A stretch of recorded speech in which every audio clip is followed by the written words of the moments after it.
Hello, Wickes here. Welcome back to my channel. Today we're gonna make a big chunky boy. First of all, we need to make the skeleton of the body. So grab that foil, grab those references and let's get shaping. Firstly, I'm doing a basic shape of how I want the frog to be positioned. Then I'm gonna add mass and volume to the frog.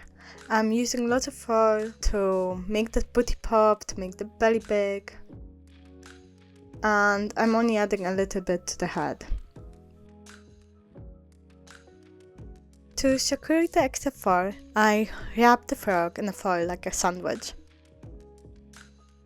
Now that we have the skeleton of the frog made, I'm gonna roll some clay out. I don't want it too thick and I don't want it too thin. Now you guessed it, we're gonna wrap the frog in the clay. You can cut off any excess clay at the bottom, then I smoothed it out using my hands. Once you finish that, you are left with a basic frog shape.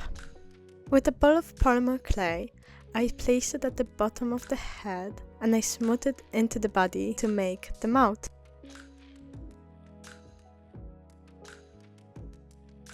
To shape it, I'm using a bolt hole needle and my hands. I'm going for the open mouth smiling look.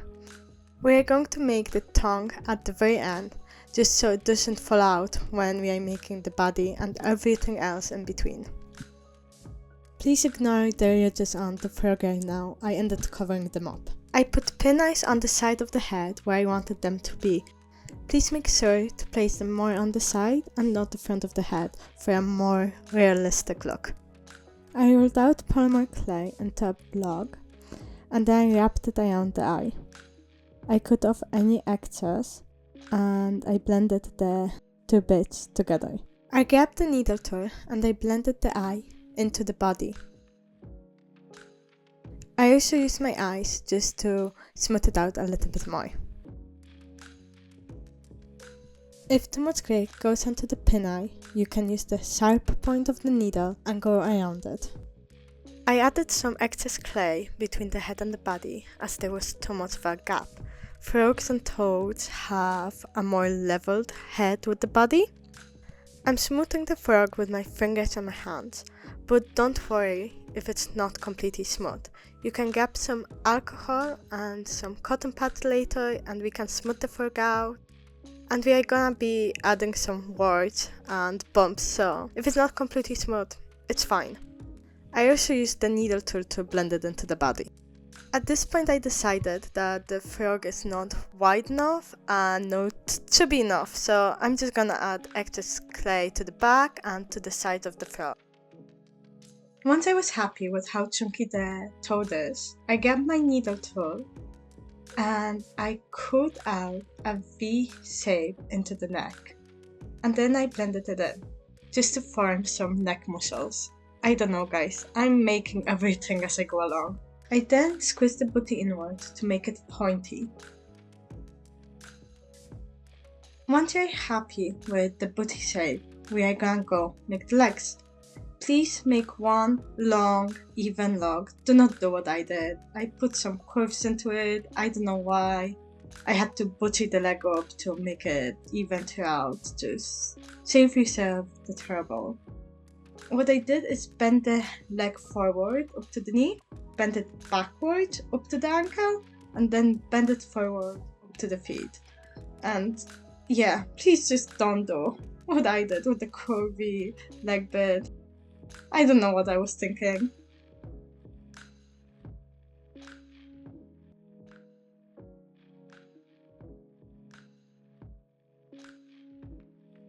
So I use my needle tool to make the toes by cutting out triangles in the feet.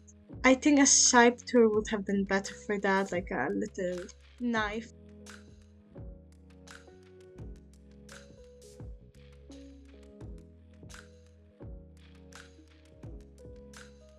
To make the arms, I made two even logs, and I took one of them and put it on the side of the body underneath the head.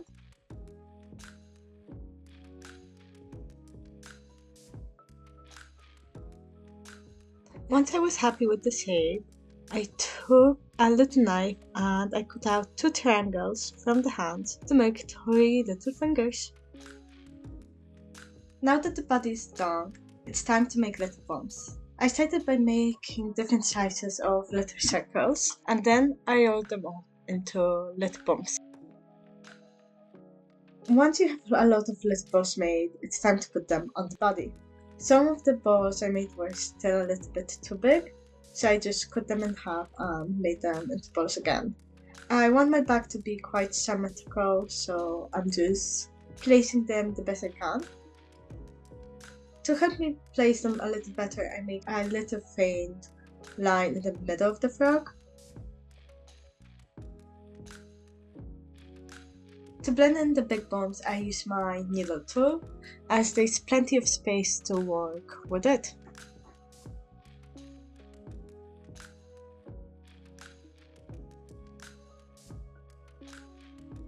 To blend in the smaller tools, I'm using this soft silicone tool. Making all the little balls and placing them on the body and blending them in will take forever, but it's gonna be so worth it as they add such a lovely effect to the frog. Once you have blended them in, it might look a little bit rough. So I'm gonna use a little bit of alcohol and a cotton bud to smooth it out.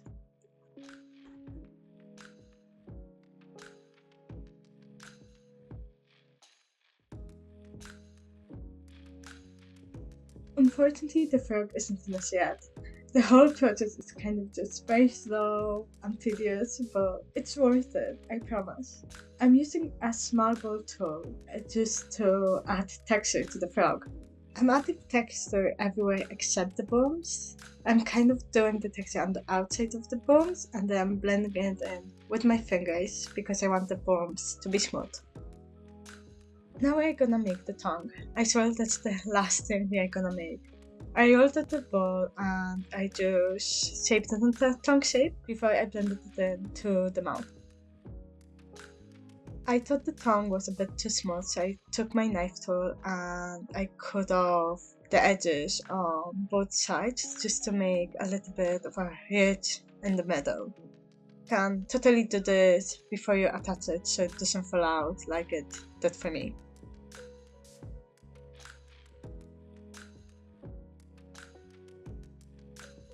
I gave the frog a yellow under painting to make it look warmer.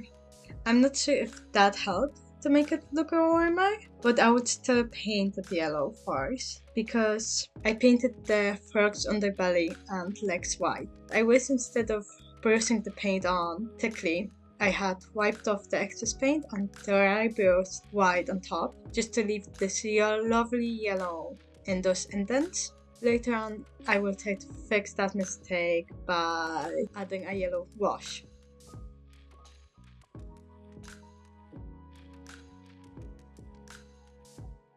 I wanted to make a little ombre between green and white, so I painted a bit of white on the green and then I painted green over the white just to mix it up and create a lovely ombre.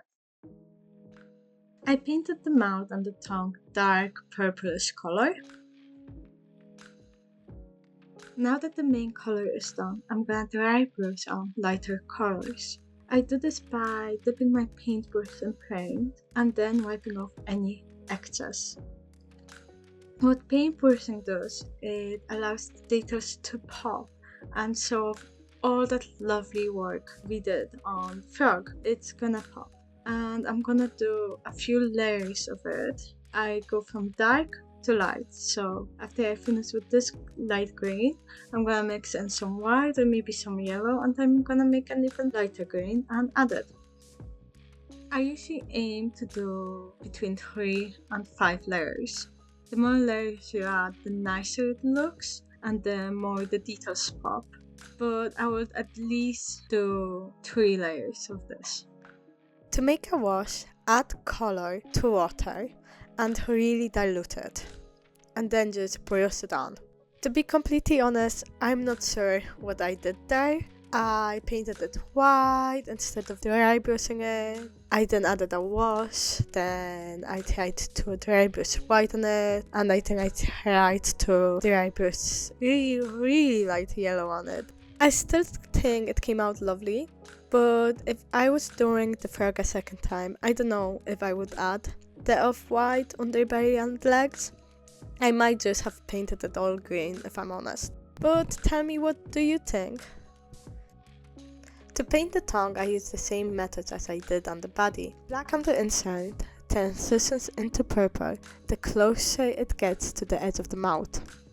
To create this, I used the same ombre technique as I used to combine the green and white on the body. On the tongue, I used dry brushing technique.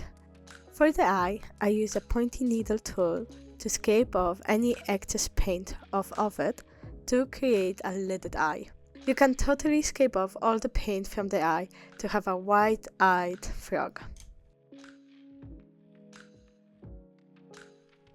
And that's it, my dudes. The frog is finally completely made.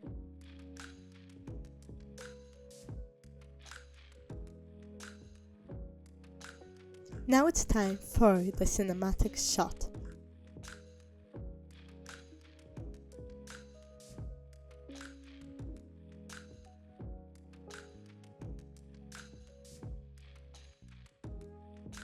Thank you for watching. Please like and subscribe.